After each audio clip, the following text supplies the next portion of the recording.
close. SportsPulse, Fox Sports Alexi Lalas breaks down the most intriguing storylines entering the weekend and looks at how far Ronaldo, Messi and Mexico can go. USA Today SportsIf. The first 2 weeks of World Cup 2018 felt like a roller coaster ride we were all tall enough to ride. The next two will feel a lot more like a roller coaster ride that is out of service. Everyone will be stressed out and there will be a lot of standing around. The tension will be even higher, with the win-or-go-home stakes of each match in the knockout stages of the tournament. And it's for precisely that reason, teams will park the proverbial bus and put more emphasis on preventing their opponent from scoring than going out and getting their own goals. Maybe I'll be wrong. I hope I'm wrong. This World Cup provided great drama in the group stages, even if it was one of the lower-scoring tournaments in recent years. There was Mexico's upset of Germany. There were a few thrilling late-game scrambles by teams hoping to make the next round. My point here is, if you're picking winners in the knockout stages, you need teams that can defend with a steady hand, control possession in the midfield and find some goals in attack.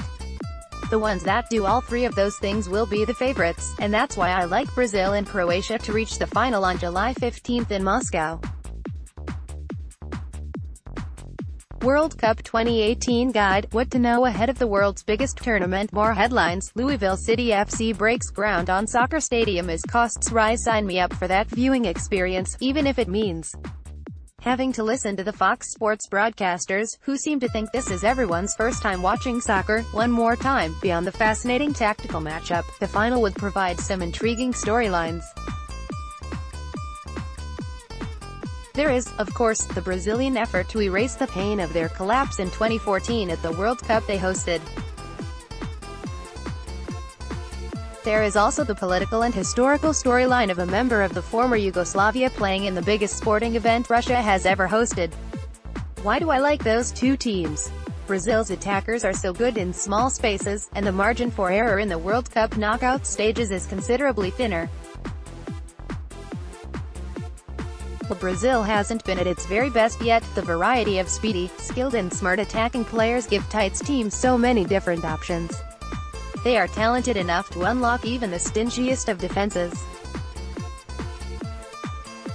Brazil's Thiago Silva, middle, celebrates with teammates after scoring in a match against Serbia at the 2018 Soccer World Cup on June 27. Photo, The Associated Press. Croatia's savvy midfield was the key coming into the tournament, and it has lived up to the hype. There were concerns about the Croatians' coach, Zlatko Dalic, and his tactical prowess, and he'll be tested as the Croatians face a gritty, tough-to-score on Denmark and then either Spain or Russia, Spain, in the quarter-finals. But Luka Modric has quietly had the best tournament of anyone, and 6 different players have scored Croatia's 7 goals. Croatia players celebrate after Luka Modric scored during a match against Argentina at the 2018 World Cup on June 21. Photo, The Associated Press. Once there, it's hard to look past Brazil, though I admit I'd be rooting for the Croatians. 6 other bold predictions. 1. No round of 16 upsets. In a tournament full of surprises, there doesn't seem to be any matchup where a spunky underdog would give a tense favorite a tough game. We miss you already. Senegal and Nigeria. 2. No Messi-Ronaldo matchup. As much as we all want to see Argentina, Portugal and Lionel Messi Cristiano Ronaldo, even if the Fox coverage of it would be unbearable, guys, there are other great players at the tournament. I don't see a discombobulated Argentinian team getting past France. Portugal has its hands full with Uruguay. 2.3. Mexico gets blown out any other matchup in the opening round, and I'd give the Mexicans a really good shot at making the quarterfinals. Not this one, though. Brazil is the worst team Mexico could face. The 3-0 loss to Sweden should give everyone pause, and Mexico's stunning win over Germany now feels like an eternity ago. 4. France gets it together, maybe not to the extent that it steamrolls into the semifinals, where I have Brazil topping the French, but I expect them to beat Argentina and Portugal along the way.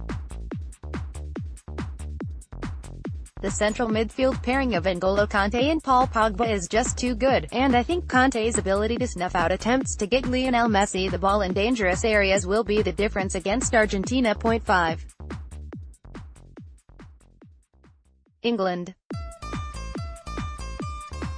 To the semi-finals, football may not entirely make it home, as the English fans somewhat facetiously say, but their speed and quickness in attack can get goals against slower teams, and their set-piece threat is real. They can beat Colombia on set pieces and then either Sweden or Switzerland with speed. Croatia in the semi-finals is where I see it ending. Bonus, VAR replay will decide a game. Soccer's new review system has already made its impact at the World Cup, mostly good but some questionable, and there's no doubt it'll pop up again in the next 2 weeks. Hopefully it's in a deliciously juicy way, like sending Messi or Ronaldo and their teams out of the tournament or something. Just think of the Twitter meltdowns off that. Jeff Greer, 502-582-4044, J. Greer at CourierJournal.com, Twitter, at @JeffGreer_CJ. Support strong local journalism by subscribing today, www.courier-journal.com/Jeff.